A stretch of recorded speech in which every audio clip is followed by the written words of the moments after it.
তার cause of action রয়ে গেল, তার দাবি রয়ে গেল, আইনগত হবে। এবং সরকারের যে লিগাল অ্যাপ্লিকেশন, সরকার তো সংবিধানের দেশ চালাবে, সরকার তো আইন অনুযায়ী দেশ চালাবে। যদি শপথ না দেয় সরকারের পক্ষ থেকে, তারা আইন মানে না, আইনের বাধ্যকতা এসে এটা জনসমক্ষে চলে আসবে, তাই সরকার কিন্তু অনেকভাবে ক্ষতিগ্রস্ত হবে। আইনের শাসন সরকার শ্রদ্ধাশীল না, সেটা আসবে।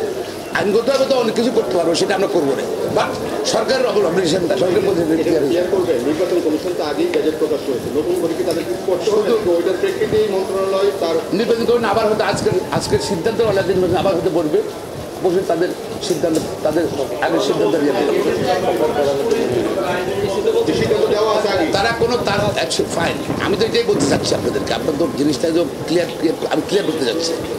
প্রশ্নগুলো তো ক্লিয়ার হবেন না আপনি, আবার উত্তরের মাঝখানে প্রশ্নগুলো ক্লিয়ার হবেন না। নির্বাচন কমিশন শপথ করে না, শপথ পড়ায় সরকার। নির্বাচন কমিশন সিদ্ধান্ত দেবে, আগেও সিদ্ধান্ত দিয়েছে যে তাদের আপিল করার কোনো গ্রাউন্ড নাই, তারা আপিল করবে না।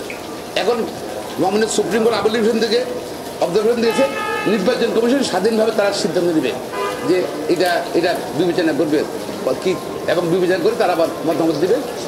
সে মতামত পরিপ্রেক্ষিতে আইন অনুযায়ী ইচ্ছাকে শপথ দিতে হবে। এই তো এই নির্বাচন কমিশন যদি বলে, যদি নির্বাচন লয়ার এটা বলছে ফাইন, নির্বাচন কমিশন যদি বলে যে আমরা নতুন কিছু দেওয়ার নেই, আগের তো আমরা সিদ্ধান্ত দেওয়া আছে, আমরা আপিল করবো না, আমি এটা অ্যাকসেপ্ট করছি। সুতরাং এইটা যদি নির্বাচন কমিশন বলে, যদি আবার বলে, যদি এটা দ্যাট উইল বি এনাফ।